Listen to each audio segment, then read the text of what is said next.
ओम नमो भगवते वासुदेवाय। ओम नमो भगवते वासुदेवाय। ओम नमो भगवते वासुदेवाय। ओम नमो भगवते वासुदेवाय। ओम नमो भगवते वासुदेवाय। ओम नमो भगवते वासुदेवाय।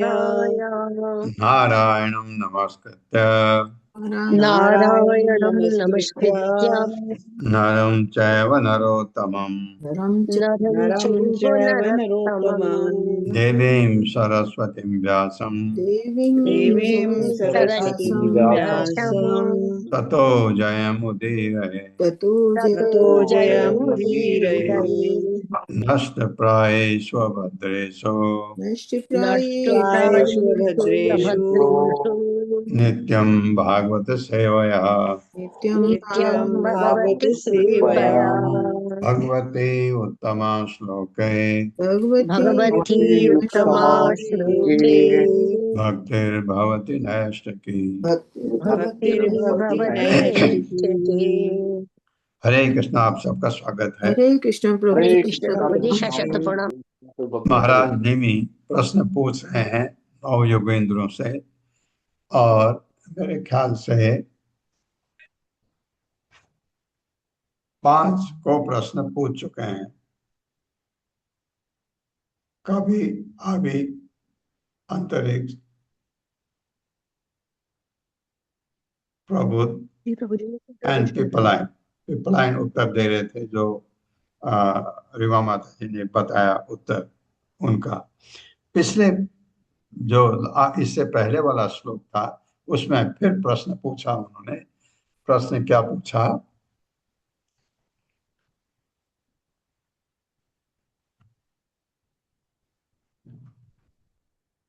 राजा निमि ने कहा, हे मुनियो, हमें कर्मयोग की विधि के विषय में बतलाएं। ये पूछा था, ये प्रश्न पूछा था उन्होंने। तो इनसे क्यों पूछा, अब इसका वर्णन यहाँ बता रहे हैं वो, कि मैंने ये प्रश्न पहले भी पूछा था। ये अब मैं जिसको पढ़ रहा हूँ। एवं प्रश्नम ऋषीन् पूर्वम अपृच्छन् पितुः अन्तिके न अब्रुवन् ब्रह्मणः पुत्राः तत्र कारणम उच्यताम्।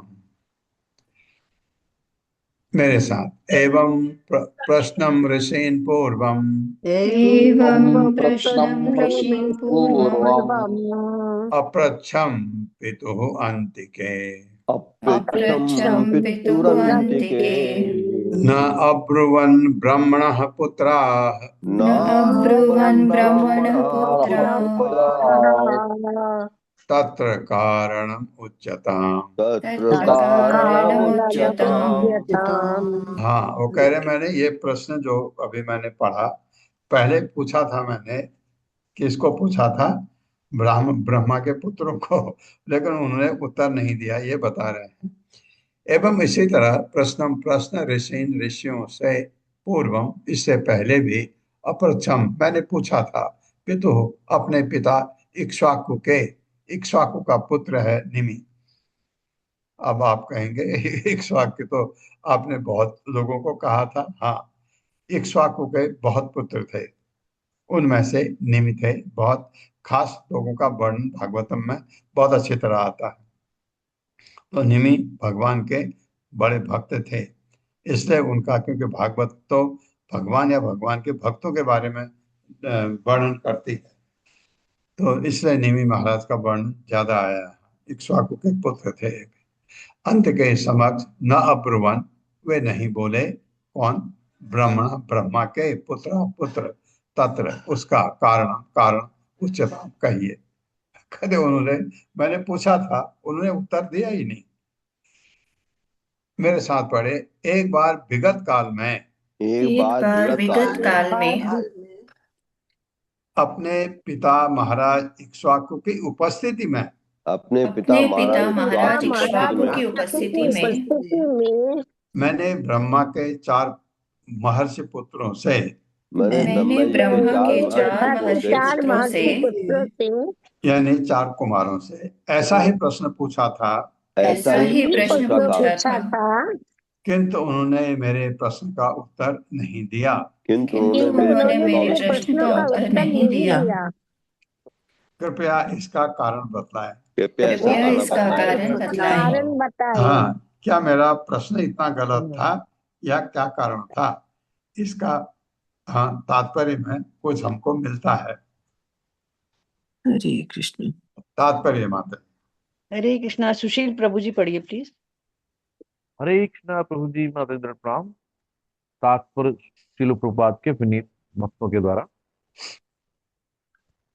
श्रीधर के अनुसार ब्राह्मण पुत्रा अर्थात ब्रह्मा के पुत्र शब्द सनक ऋषि आदि 4 कुमारों के लिए प्रयुक्त हुआ है। श्रील माधवाचार्य ने तंत्र भागवत से एक श्लोक उद्धृत करते हुए बताया है कि महाराज तथा भक्ति विज्ञान में दक्ष होते हुए भी ब्रह्मा के 4 पुत्रों ने राजा निमि को उत्तर देने से इसलिए इनकार कर दिया था क्योंकि वे स्पष्ट रूप से दिखला देना चाहते थे कि तार्किक ज्ञान के अनुशीलन के दक्ष लोग भी शुद्ध भक्तिमय सेवा के वास्तविक विज्ञान को नहीं समझ सकते। श्रील जीव गोस्वामी ने यह भी टीका की है कि ऋषियों के ने राजा के प्रश्नों का उत्तर इसलिए नहीं दिया क्योंकि उस समय राजा निमि बालक थे, अतः वे उनके उत्तर को भली भांति समझने में परिपक्व नहीं थे। हरे कृष्णा प्रभु जी। हाँ तो वो तो इसलिए इनकार किया था कि वे यह दिखाना चाहते थे कि ज्ञान के अनुशीलन में दक्ष लोग भी भक्त के वास्तविक विज्ञान को नहीं समझ सकते। एक कारण तो ये समझ आता है जो श्रीधर स्वामी ने बताया कि आप बहुत विद्वान हैं प्रकांड, लेकिन अगर आप भक्ति में आगे नहीं हैं तो आप समझ ही नहीं सकते। ये बहुत अच्छा बताया है, क्योंकि ज्ञान बहुतों को हो सकता है, क्योंकि ज्ञान पढ़ने से हो सकता है, आप ले सकते हैं, और आपका बुद्धि अगर प्रखर है तो आप बहुत चीजों को बहुत अच्छी तरह समझ सकते हैं। जैसे मैं आपको बहुत उदाहरण देता हूँ एक महान प्रकांड विद्वान का, लेकिन वो भगवत गीता में कमेंट्री लिख बैठा, कुछ बोला उन्होंने उसने नहीं कहता पूजनीय है, लेकिन वो उसको, क्योंकि जो जिस विषय का नहीं है, ये यहाँ बहुत अच्छा, ये एक्चुअली उत्तर, वहां का उत्तर ये है, जो जो जो जो ज्ञान में बहुत पढ़े चढ़े हैं लेकिन भक्ति में के विज्ञान को नहीं समझ सकते बिना भक्ति के। भक्ति में ज्ञान का महत्व तो सब जगह होता है। अगर आपको ज्ञान है तो आप लोगों को बता सकते हैं, समझा सकते हैं। ज्ञान चाहिए, लेकिन भक्ति बिना ज्ञान के भी हो सकती है। भक्ति तो भगवान से प्रेम करना है। वो तो अगर आपको जाग गया, आपका बहुत सारे आपने देखा होगा, बहुत सारे लोग भगवान के प्रेम में इतने पागल होते हैं, उनको इन चीजों के बारे में क्या पता है, क्योंकि भक्ति अलग चीज है। हाँ, भक्ति के साथ ज्ञान हो, जैसे एक गुरु शिष्य परंपरा में हमारे इतने गुरु महाराज हैं जिनको ज्ञान भी था और भक्ति में भी वो बहुत आगे थे, तो ये कर सकते। ये उत्तर तो सही है। यहाँ पर जीव गोस्वामी ने अपना उत्तर भी बहुत अच्छा लगा मुझे, क्योंकि निमि तब बालक थे, तो बालक कहाँ परिपक्व होता है इसमें। हालांकि ये कहना बहुत सही नहीं है, क्योंकि प्रहलाद महाराज भी तो बालक थे, इतने प्रकांड विद्वान थे। प्रहलाद महाराज को भक्ति में इतने आगे थे और ज्ञान भी था उनको ऐसा, लेकिन दोनों चीजें मिलके क्यों नहीं उत्तर दिया, ये बता रहे हैं। अब उत्तर दे रहे हैं छठे योगेंद्र आविर्होत्र। श्री आविर्होत्र उवाच कर्म अकर्म विकर्म इति वेदवादो न लौकिकः वेदस्य च ईश्वर आत्मत्वात् तत्र मुह्यन्ति सूर्यः। सूर्य मतलब प्रकांड विद्वान विचलित हो जाते हैं।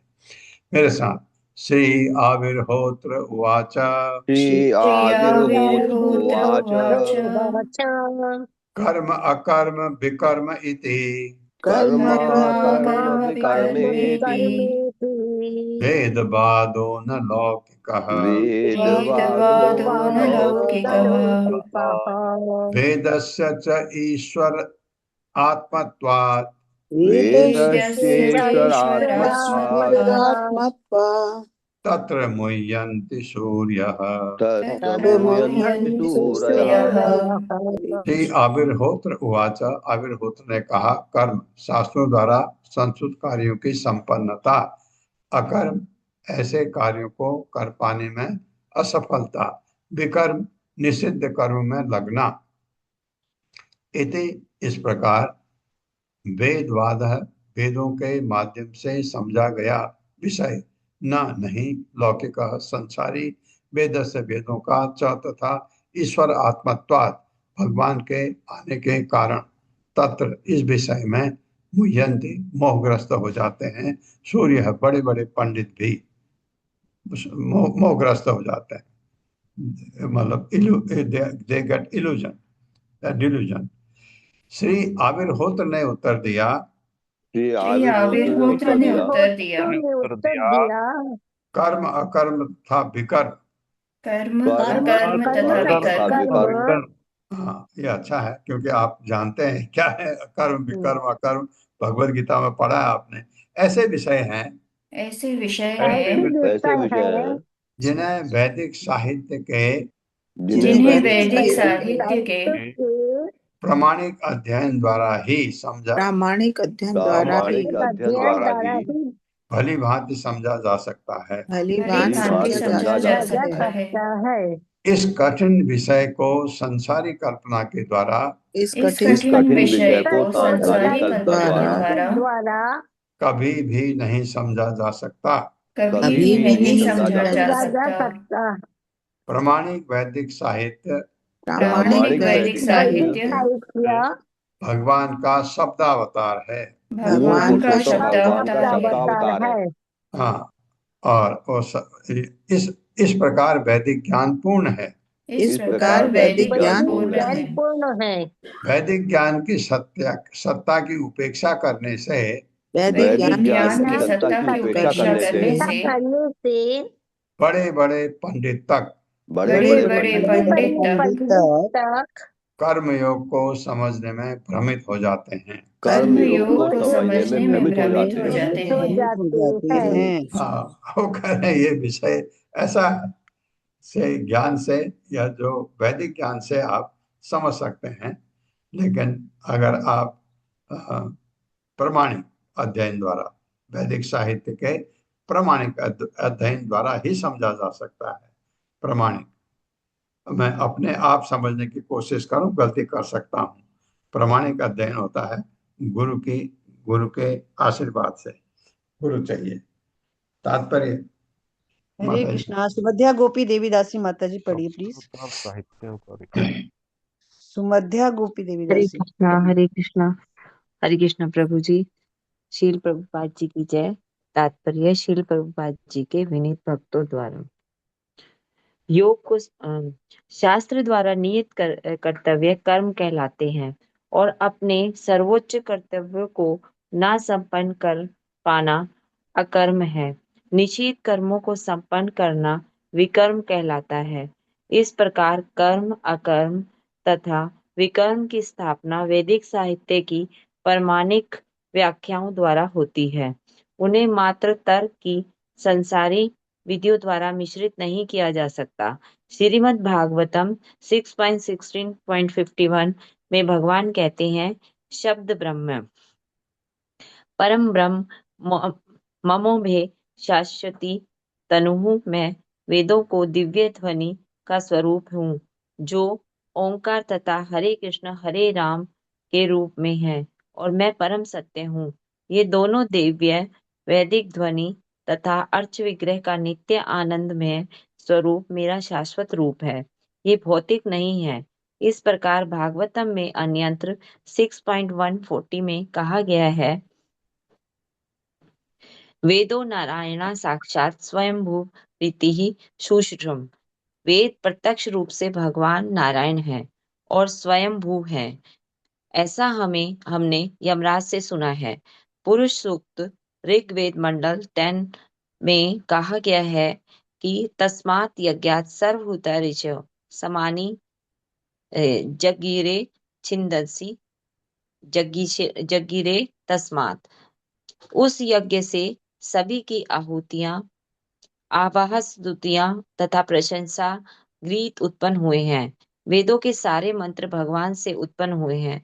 भगवान के सारे अवतार पूर्णतः दिव्य हैं और बद्ध जीव के चार दोषों भूल, मोह, ठगी तथा अपूर्ण इंद्रियों से मुक्त हैं। इस तरह वैदिक ज्ञान भगवान का स्व अंश होने से उन्हीं की तरह अच्युत तथा दिव्य है। श्री भक्ति सिद्धांत सरस्वती ठाकुर ने इंगित किया है कि भगवान की माया से नियंत्रित इस भौतिक जगत में किसी शब्द ध्वनि को उसके लक्ष्य को बताकर त्याग दिया जाता है, किंतु बैकुंठ लोक में कोई भी वस्तु नष्ट नहीं होती। इस तरह शब्द ब्रह्म नित्य है। सामान्य बातचीत में शब्दों का अर्थ वक्ता के मनोभाव को समझकर निश्चित किया जाता है, किंतु वैदिक ज्ञान के अपौरुषेय अथवा दिव्य होने से उसे शिष्य परंपरा से प्राप्त आदर्श विद्वान से ही सुन कर समझा जा सकता है।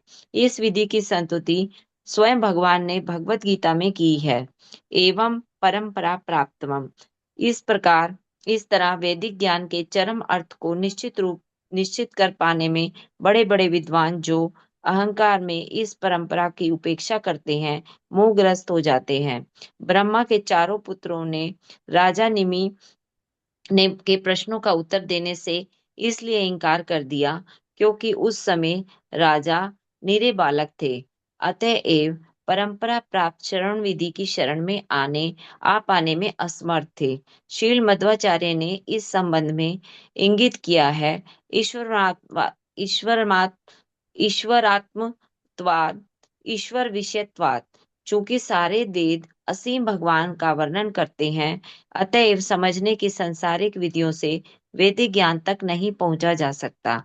धन्यवाद माता जी, धन्यवाद प्रभु जी। हरे कृष्णा सर। सांसारिक विधियों से, सांसारिक विधियां हैं जो हम यूज करते हैं, और दूसरी क्या विधि है? गुरु के अंडर अब भक्ति मार्ग।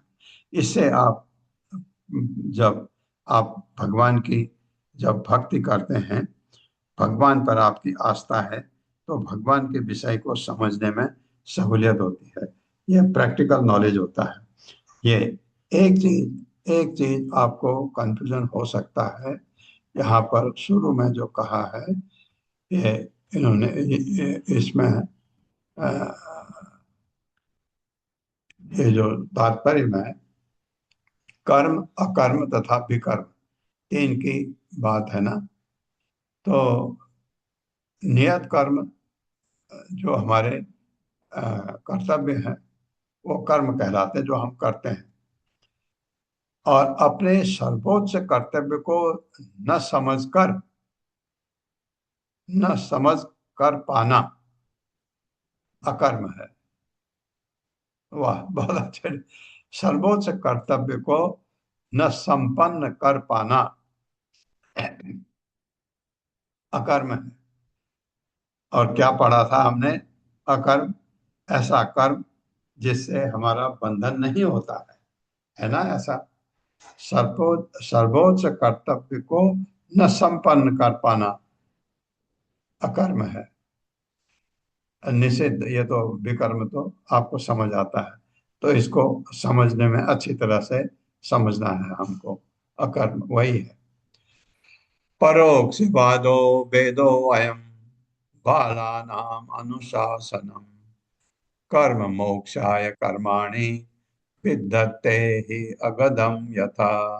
मेरे साथ, परोक्षवादो वेदो अयम परोक्षवादो वेदोऽयम् बालानाम अनुशासनम बालानामनुशासनम्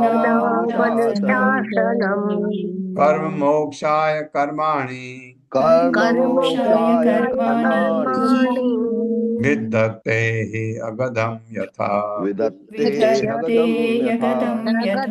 यथा।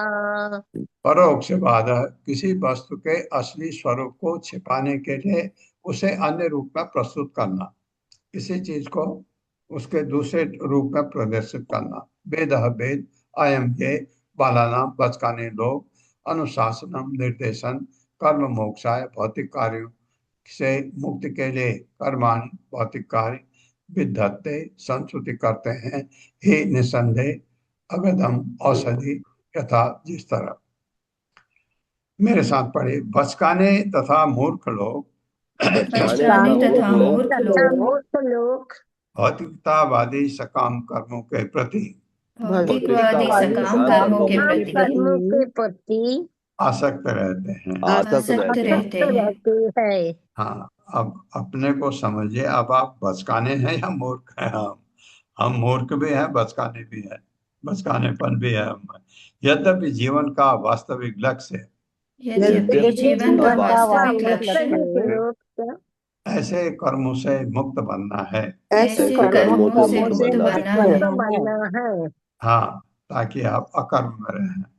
इसलिए वैदिक आदेश, इसलिए वैदिक आदेश आदेश हाँ, सर्वप्रथम सकाम धार्मिक कर्म की संस्तुति करके सर्वप्रथम सकाम कर्मों की संस्तुति करके संस्तुति करके मनुष्य को परोक्ष रीति से मनुष्य को परोक्ष रीति से चरम मोक्ष के मार्ग पर ले जाते हैं। चरम मोक्ष के मार्ग पर ले जाते हैं।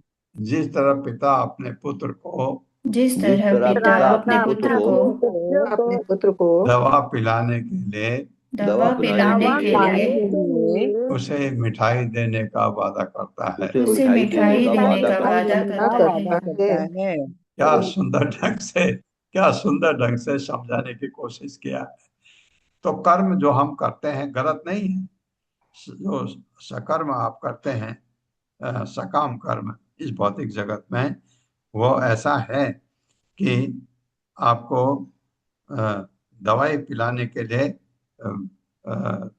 लिए मीठे का आपको वो दिया जाता है,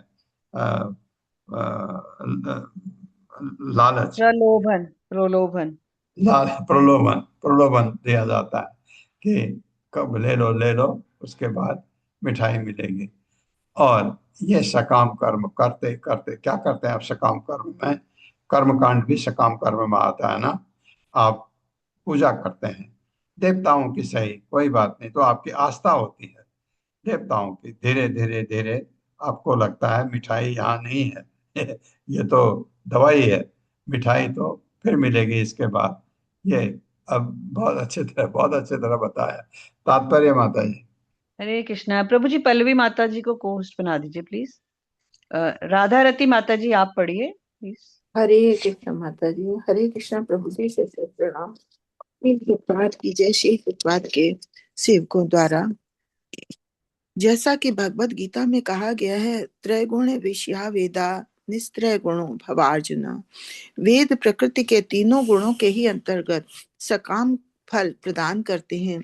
जो लोग सतोगुणी कर्म कांड या तपस्या करते हैं उन्हें स्वर्ग लोक जाने का अवसर प्रदान किया जाता है। नश्यन्ति दिव्यान दिव्य देव भोगान।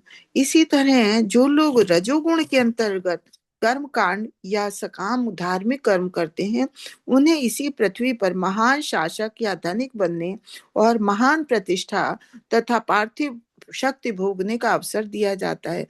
किंतु जैसा कि मनु संहिता में कहा गया है, प्रवृत्ति रेशाम भूतानाम निवृत्तिस्तु फला महाफला। यद्यपि बद्ध जीवों में कर्मकांड अत्यंत लोकप्रिय है, किंतु वास्तविक जीवन सिद्धि तो तब मिलती है जब कोई व्यक्ति सारे सकाम प्रयास छोड़ देता है। यदि पिता अपने बच्चे से कहता है मेरा आदेश है तुम दवा पियो, तो वो बच्चा डर सकता है और उत्पात मचाकर दवा को ग्रहण नहीं करता। इसीलिए पिता उस संतान को यह कहकर लुभाता है मैं तुम्हें स्वादिष्ट मिठाई दूंगा, किंतु तब जब तुम ये दवा पी लो। ऐसा अप्रत्यक्ष फुसलाना परोक्षवाद कहलाता है। परोक्ष वर्णन प्रत्येक वास्तविक अभिप्राय को छिपा लिया जाता है।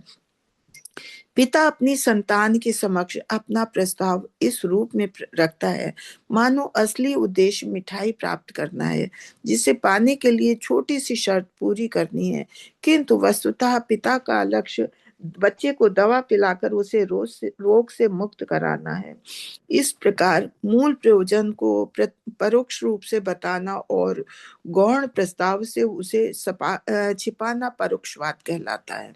क्योंकि अधिकांश बद्ध जीव इंद्रिय तृप्ति के आदी होते हैं, प्रत्येक प्रवृत्ति रेशा भूता नाम, इसीलिए वैदिक कर्म कांड के अनुष्ठान उन्हें स्वर्ग जाने या पृथ्वी पर शासन करने का पद प्रदान करने जैसे लोभ दिखलाकर उन्हें क्षणिक भौतिकतावादी इंद्रिय तृप्ति से अपने को छुड़ाने का अवसर प्रदान करते हैं।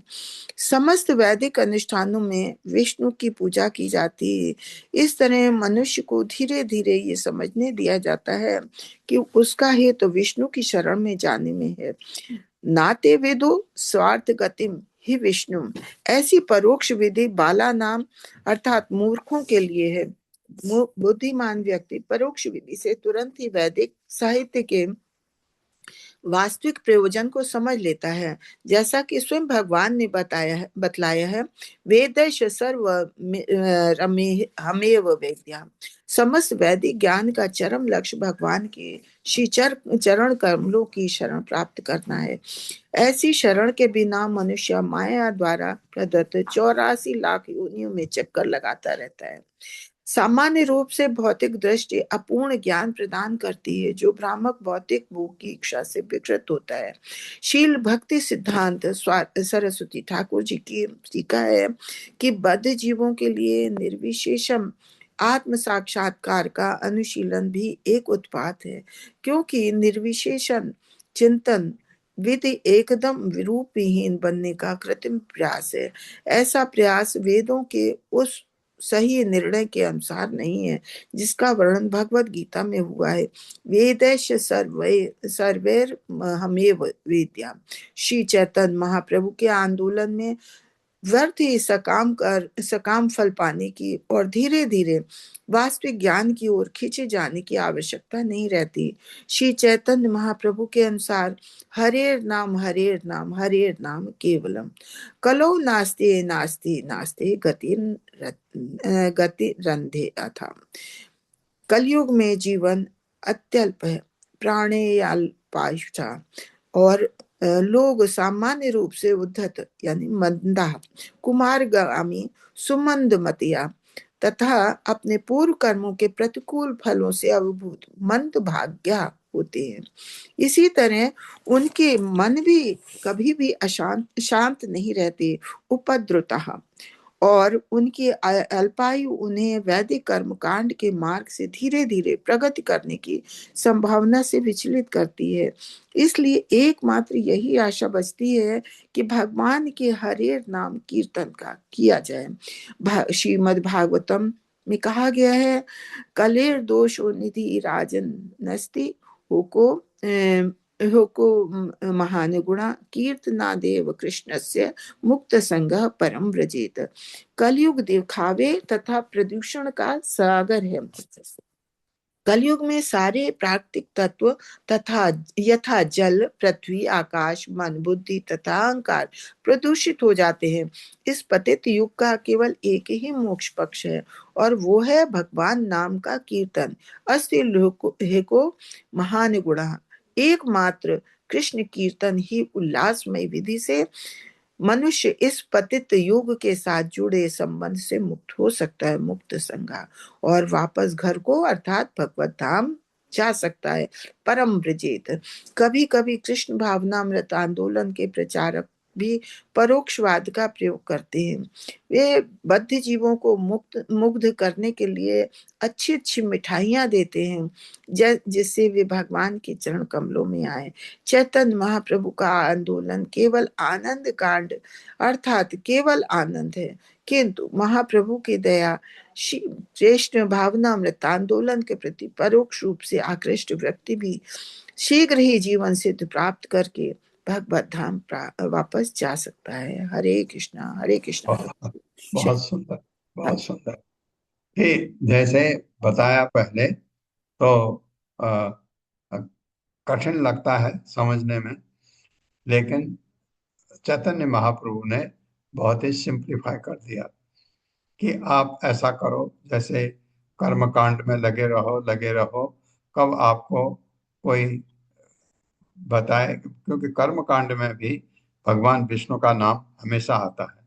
और नमो भगवते वासुदेवाय, तो क्योंकि हमारे घर में कर्मकांडी पूजा काफी होती थी, तो जब पूजा होती थी मुझे एक चीज याद आता है कि पहले गणेश पूजा होती थी, और गणेश पूजा में भी ओम नमो भगवते वासुदेवाय बीच में आता था। अब मुझे याद आता है, तो कि भगवान का नाम वहां भी आता था, लेकिन वो परोक्ष बाद इतना थोड़ा ऐसा है, वो हमको माया में जकड़ देता है।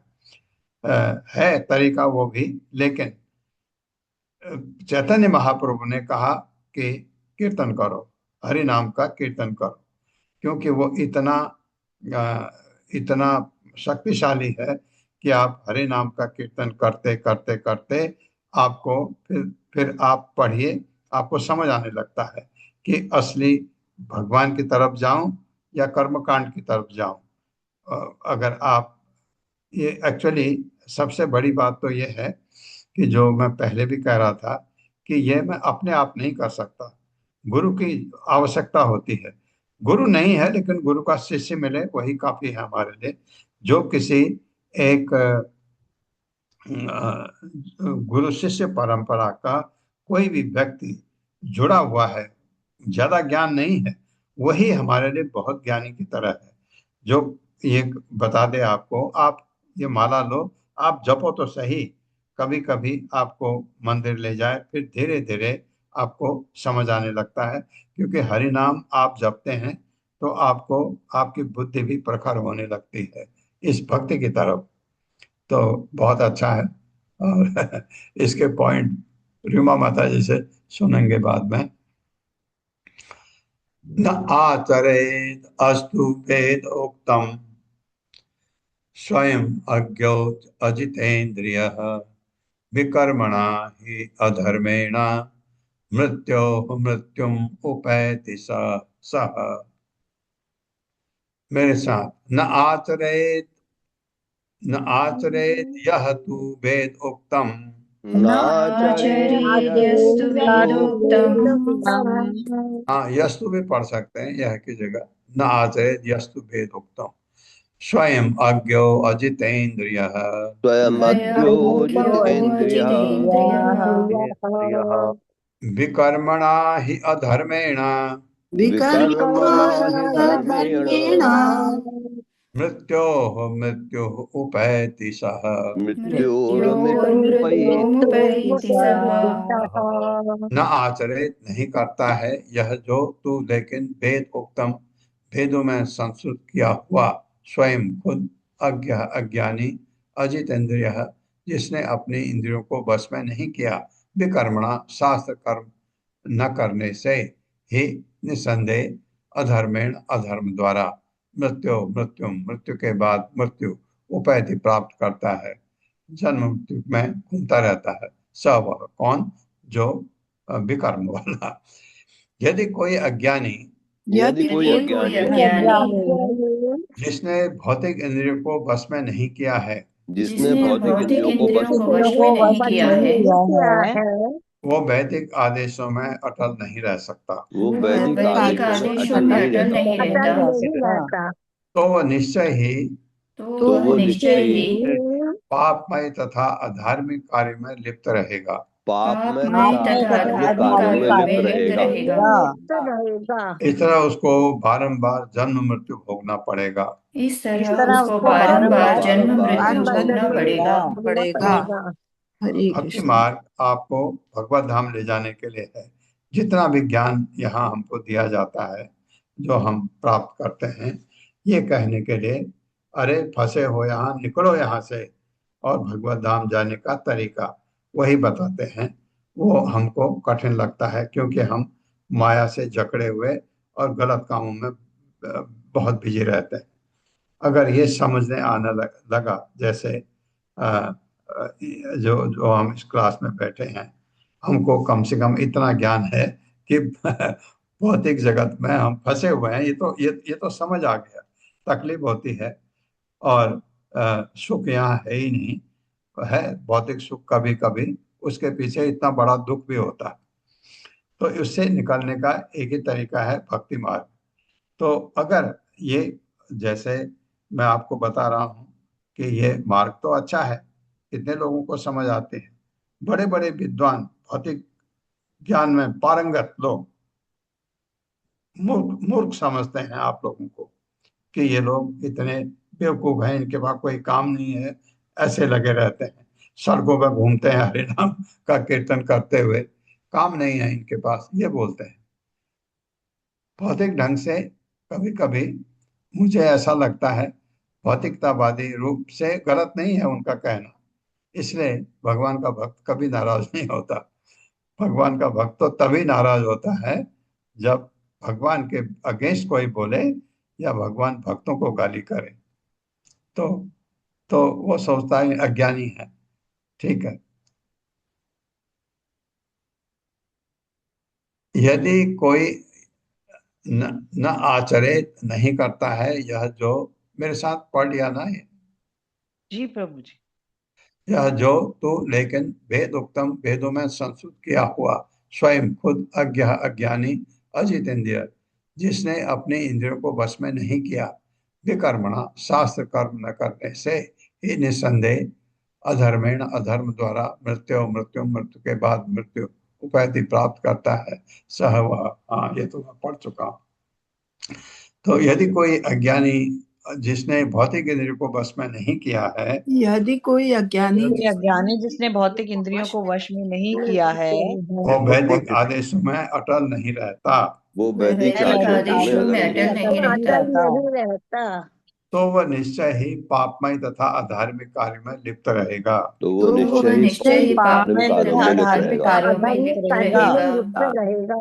इस तरह उसको बारंबार जन्म मृत्यु भोगना पड़ेगा। इस तरह इस उसको तरह उसको बारंबार जन्म मृत्यु बारंबार भोगना जन्म पड़ेगा। मृत्यु भोगना भोगना पड़ेगा। पड़ेगा। तात्पर्य माता जी। हरे कृष्णा। अनीता श्रीवास्तव माता जी पढ़िए प्लीज। हरे कृष्णा।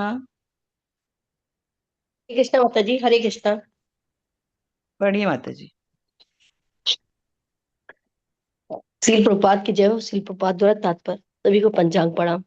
पिछले श्लोक में बतलाया गया था कि यद्यपि वेदों में सकाम कर्म की प्रवृत्ति को संस्तुति की गई है, किंतु मनुष्य जीवन का वास्तविक लक्ष्य अपने को समस्त भौतिकवादी कार्यकलापों से मुक्त करना है।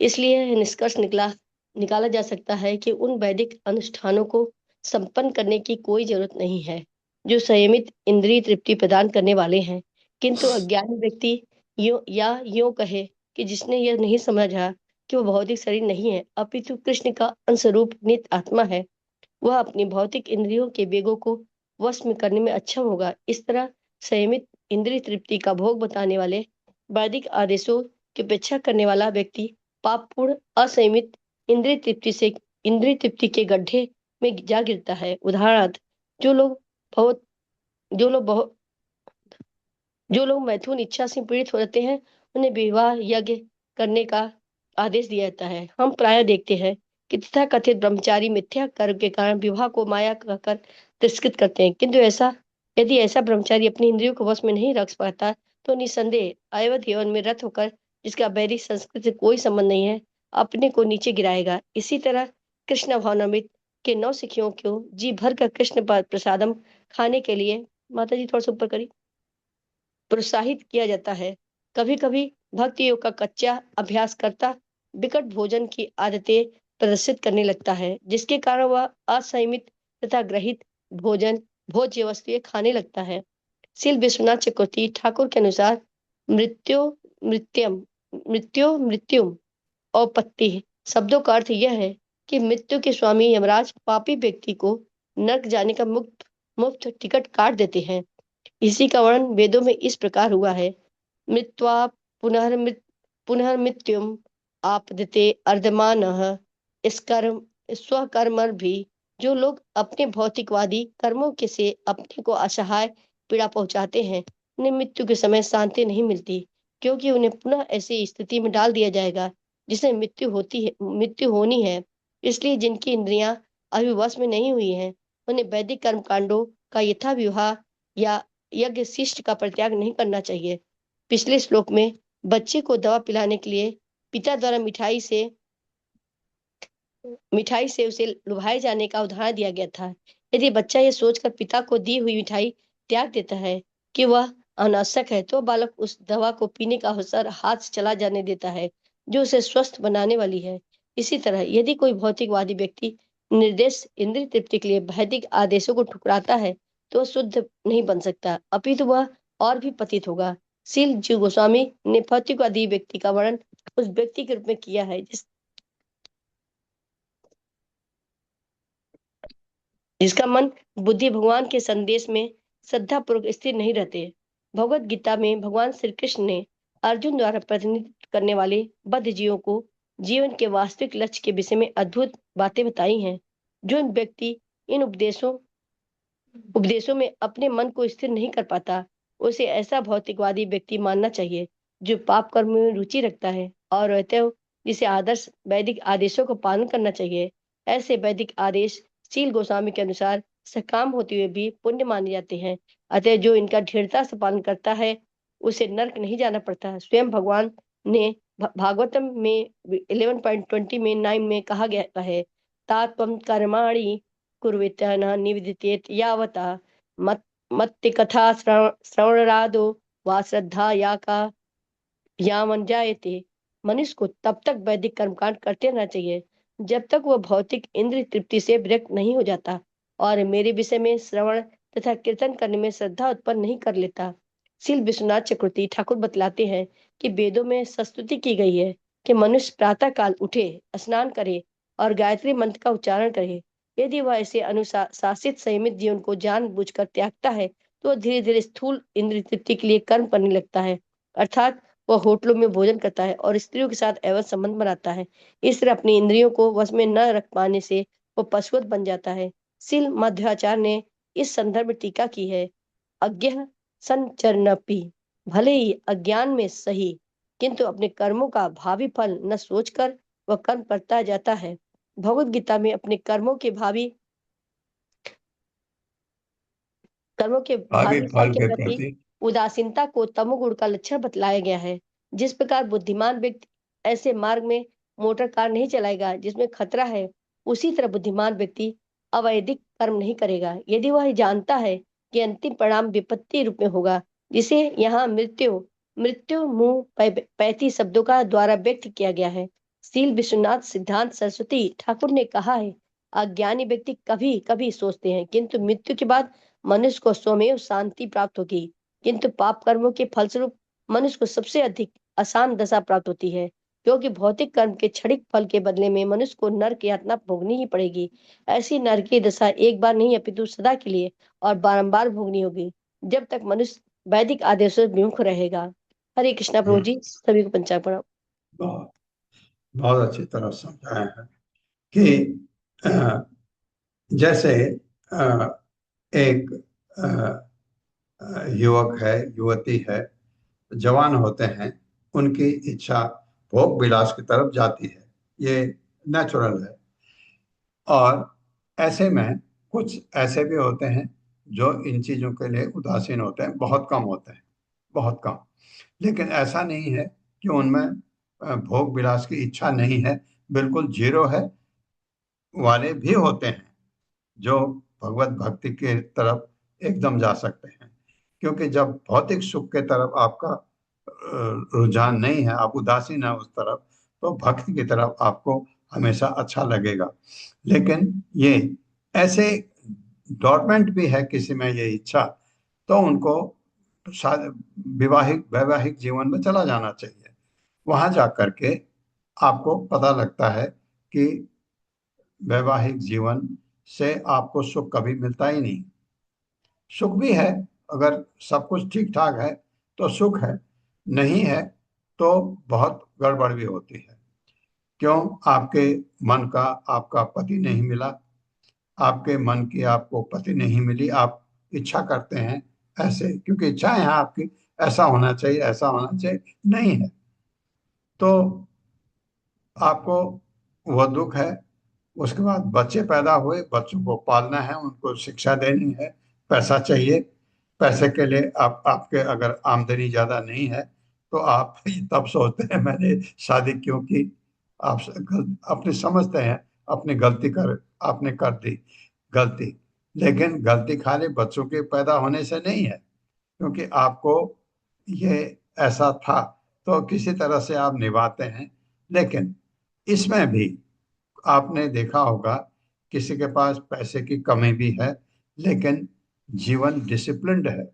सुबह उठते हैं, नहाते हैं, भगवान की पूजा करते हैं, गायत्री मंत्र जपते हैं, गृहस्थ में ये करते हैं, नियम से चलते हैं, वो सुखी रहते हैं, गरीब होते हुए भी सुखी रहते हैं।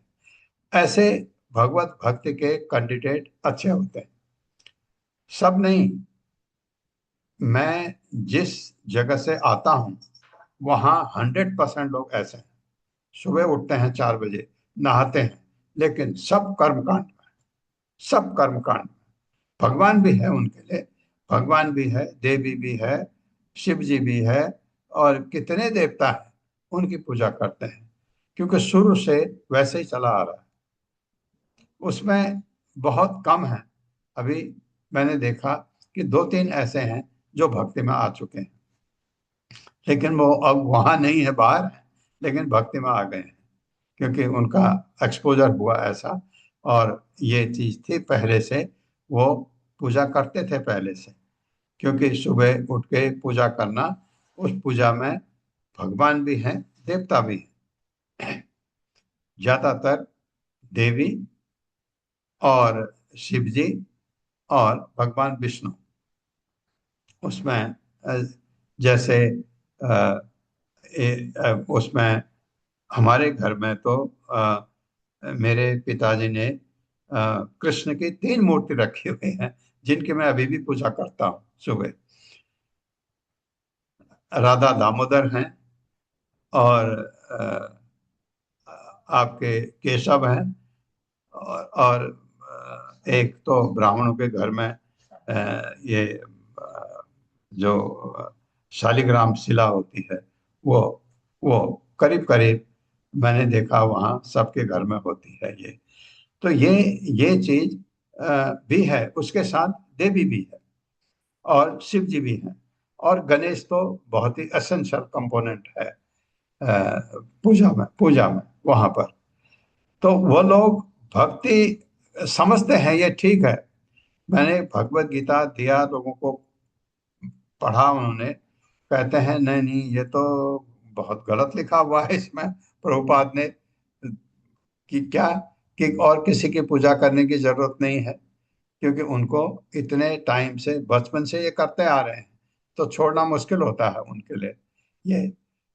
और अगर उनमें थोड़ा सा ज्ञान कभी पलट सके तो काफी ज्यादा, प्रभुपाद जैसे भगवत गीता में कहा है कि आप ज्यादा मत छेड़ो, क्योंकि वो गलत काम नहीं करते हैं, वो बहुत धार्मिक लोग हैं, लेकिन उनमें ये भगवान और देवताओं का फर्क पता ही नहीं है, न लग सकता है।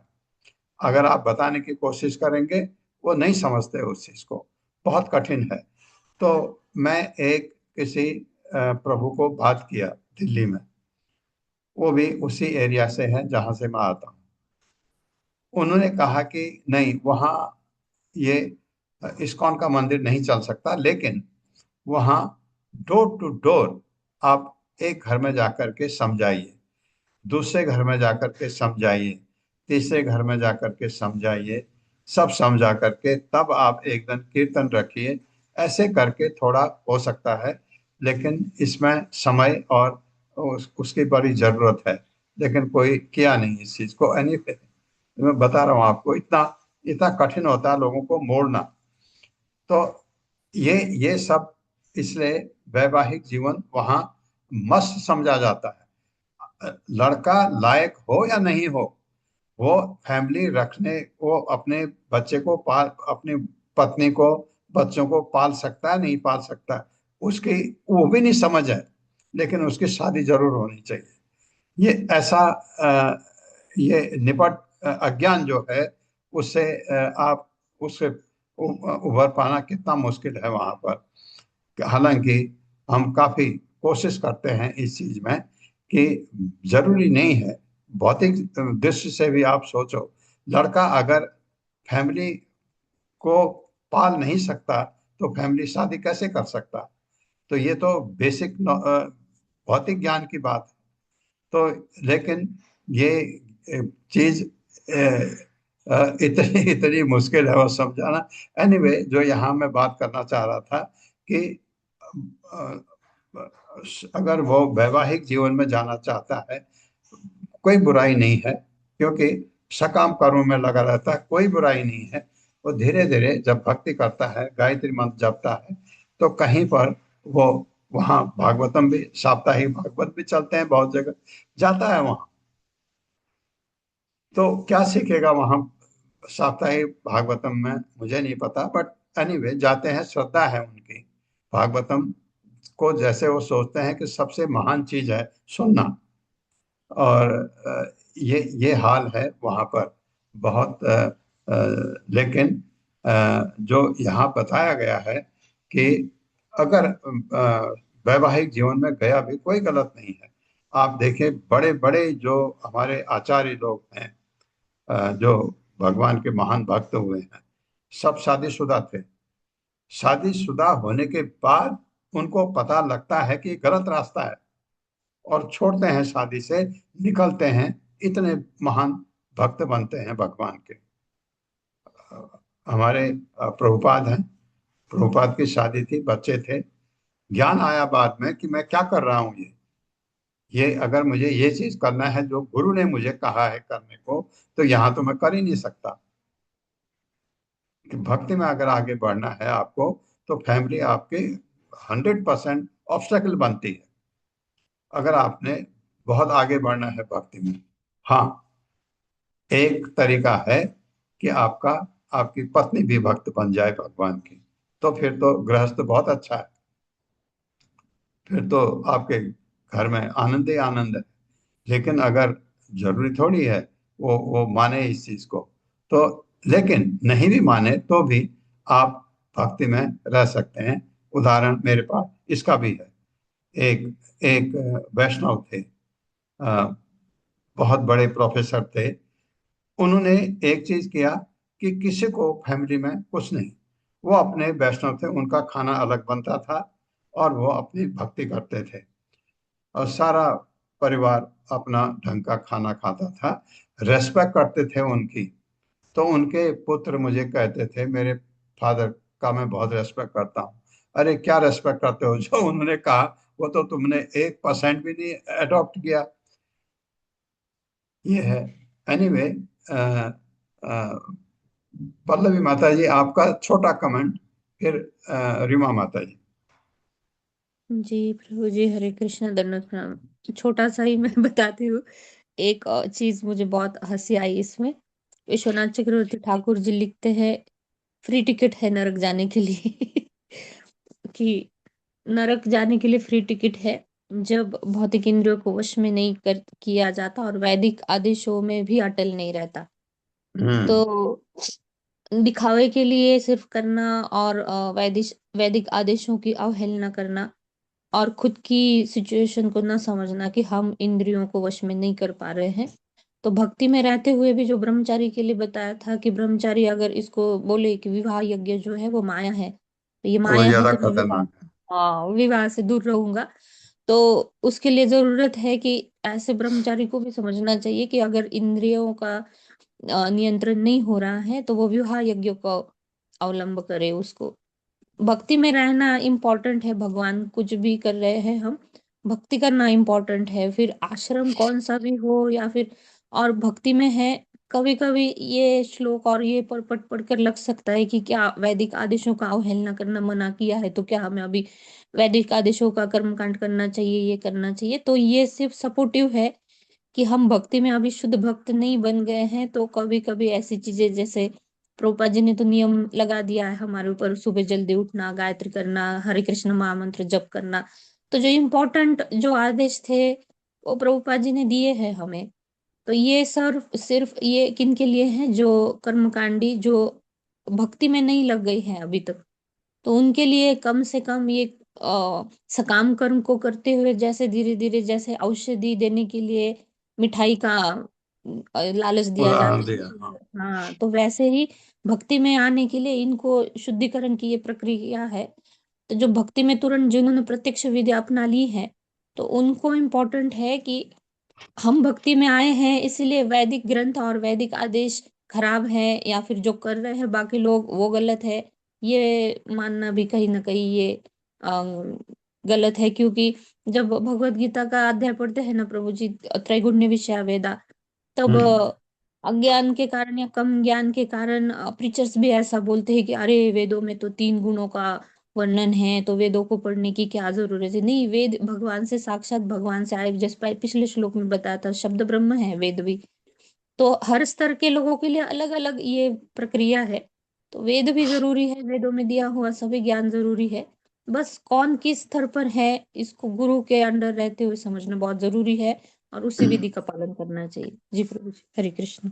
हरे कृष्णा। रीमा माता जी, आपके पास टाइम कम है थोड़ा, हरे लेकिन कृष्ण प्रभु जी, आपसे दंडवत प्रणाम। सुनना जरूरी है। हरे कृष्ण जी प्रभु जी, जैसे आपकी आज्ञा प्रभु जी, पॉइंट्स तो बने ही रहते हैं। जैसे ही आप कहते हैं प्रभु जी, मैं स्टार्ट कर सकती हूँ। तो प्रभु जी, आज का प्रसंग शुरू करते हैं। श्रीला प्रभुपाद की जय, गुरु महाराज की जय। आपके आशीर्वाद से प्रभु जी, अ, इस श्लोक को प्रभु जी, इस प्रश्न को लगभग 15 श्लोकों में लिया गया है। तो हम्म 41वें श्लोक में ये प्रश्न पूछा गया और फिर 55वें श्लोक तक लगभग इसका उत्तर चलेगा। तो ओके। 42 43 से लेकर 55 तक प्रभु जी ये प्रसंग चलता रहेगा। हम्म तो प्रभु जी, पहले प्रश्न को समझना मुझे लगता है थोड़ा ज्यादा आवश्यक है, क्योंकि यहाँ एक प्रश्न के अंदर कई प्रश्न छुपे हुए हैं। तो जो इसका मुख्यतः प्रश्न था, जो जहाँ पेज नंबर 72 पे सारे प्रश्न दिए गए थे, तो उसमें इसका बेसिक प्रश्न था कि नैष्कर्म क्या है और उन्हें कैसे पूर्ण किया जाता है, या वो क्यों इम्पोर्टेंट है।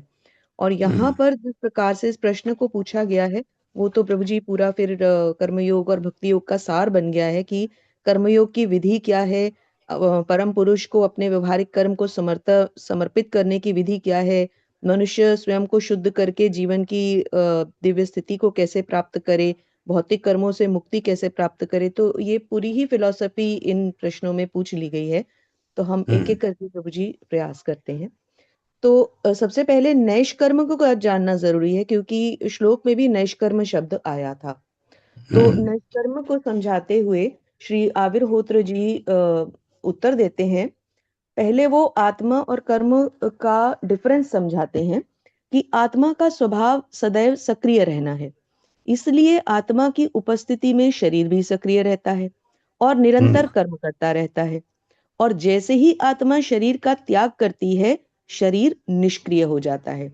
तो सबसे पहले उन्होंने हमें ये उत्तर दिया है कि आत्मा के सक्रियता के स्वभाव के कारण शरीर के द्वारा मनुष्य कर्मों को संपन्न करता है। तो ये हम्म हमें पहला उत्तर मिलता है प्रभु जी।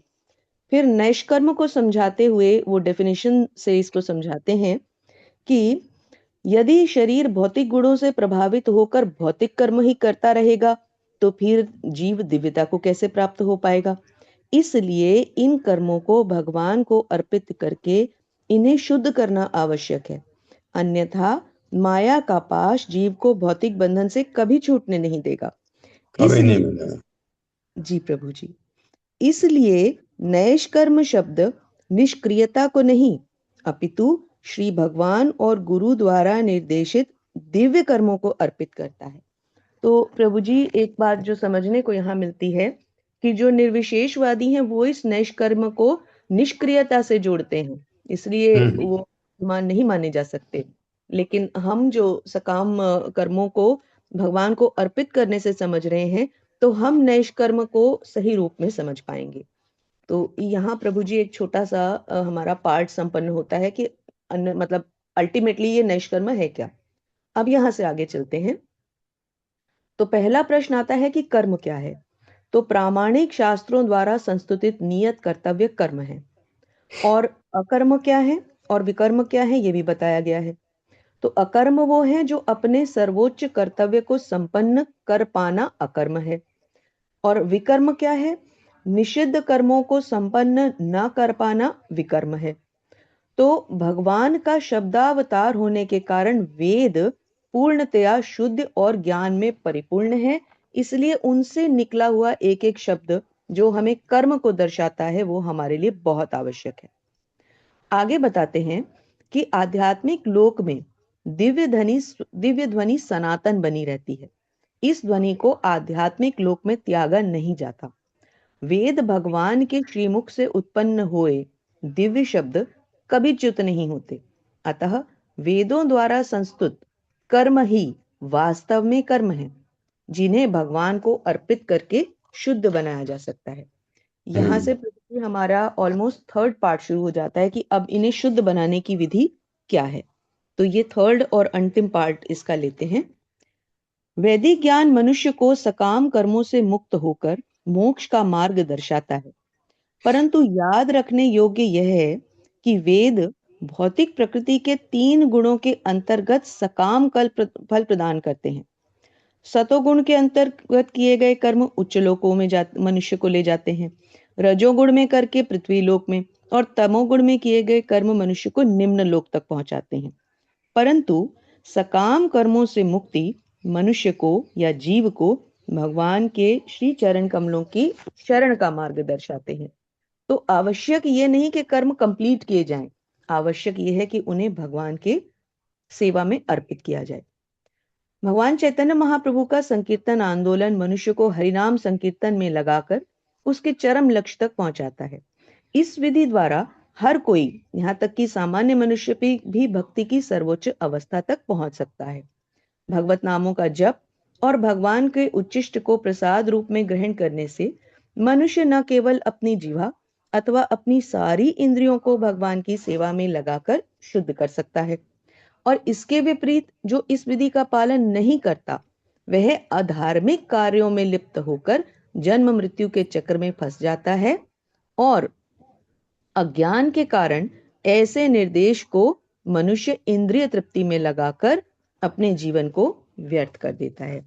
यहाँ तक प्रभु जी हमने संपन्न किया था, लेकिन इसमें 2 पॉइंट्स और बचे हैं, उसको भी यदि कर लेंगे तो आज तक का कंप्लीट हो जाएगा। अंतिम 2 पॉइंट्स लेती हूँ। इसी को आगे इलैबोरेट किया है प्रभुपाद के शिष्यों ने कि जो लोग नहीं लगाते, थोड़ा उनके बारे में वो बता रहे हैं। वह जिसका मन और बुद्धि पूर्णतया भगवान में केंद्रित नहीं है वह कभी भी पतित हो सकता है। इसलिए स्थिर अवस्था तक पहुंचने तक वैदिक आदेशों का पालन करना बहुत आवश्यक है। इसी से मनुष्य सकाम कर्मों को पवित्र बना पाएगा और धीरे धीरे इंद्रियों को वश में करके भक्ति योग में आगे बढ़ता रहेगा और भगवान के प्रति अपनी श्रद्धा को बढ़ाता रहेगा। तो इसी को कंक्लूड करते हुए श्री आविर्होत्र के शब्दों से और समझते हैं कि प्रामाणिक शास्त्रों में दिए गए भौतिक कर्मों के फल वैदिक ज्ञान का लक्ष्य नहीं है। तो इसका वर्णन हमें अगले श्लोक में और अच्छी तरह मिलेगा कि ये जो वैदिक ज्ञान हमें दिया जा रहा है इसका अंतिम लक्ष्य कर्मों को संपूर्ण करना नहीं, अपितु अपने कर्मों से मुक्त होना है। और कर्मों से मुक्त होने के लिए इन कर्मों को हमें, कर्मों को और उनके फलों को भगवान को अर्पित करना जी प्रभु जी। धन्यवाद। धन्यवाद। और ये इतने अच्छे शब्दों में और इतने अच्छे ढंग से आपने समझाया, और इसका एक सिंपल तरीका और है कि जो लास्ट में आया है चैतन्य महाप्रभु के संकीर्तन यज्ञ का, कि अगर आप कुछ नहीं आता समझ में, कोई बात नहीं है, तो किसी को भी आप एक माला दे करके उससे कहिए ये मंत्र जपो, ये मंत्र जपो, जपते रहो, धीरे धीरे उसको मदद करिए, और बहुत सारे लोगों में बहुत परिवर्तन आ जाता है ये हरि नाम जपने से। क्योंकि कलयुग में ये चीजें जो अभी रीमा माता जी ने समझाई, ये शुरू में समझ में नहीं आती हैं, लेकिन आप हरि नाम जपते रहें, फिर आपको ये चीज कोई समझाता है तो बड़ा अच्छा लगता है, बहुत अच्छी तरह समझ में भी आता है। ओम। धन्यवाद आपका बहुत बहुत, दोनों रीमा माता जी एंड पल्लवी माता जी, बहुत सुंदर कमेंट के लिए। तो क्लास बहुत सुंदर ढंग से चल रही है। ओम अज्ञान तिमिरांधक्ष ज्ञानाजन शलाकया चक्षुरुन्मिलितमेन तस्मै श्री गुरुवे नमः। नमो विष्णुपादाय कृष्णप्रेष्ठाय भूतले श्रीमते भक्तिवेदांत स्वामिनिति नामिने। नमस्ते सरस्वती देवे गौरवाणी प्रचारिणे निर्विशेष शून्यवादी पाश्चात्य देशतारिणे। जय हो श्री कृष्ण चैतन्य प्रभु नित्यानंद श्री अद्वैत गदाधर शिवासादि गौर भक्तवृंद। हरे कृष्णा कृष्ण कृष्णा हरे हरे, हरे राम राम राम हरे हरे। आप सबका बहुत बहुत धन्यवाद है। हरे कृष्णा। हरे कृष्णा प्रभु जी, धन्यवाद प्रणाम, धन्यवाद। हरे कृष्णा। हरे कृष्ण प्रभु जी।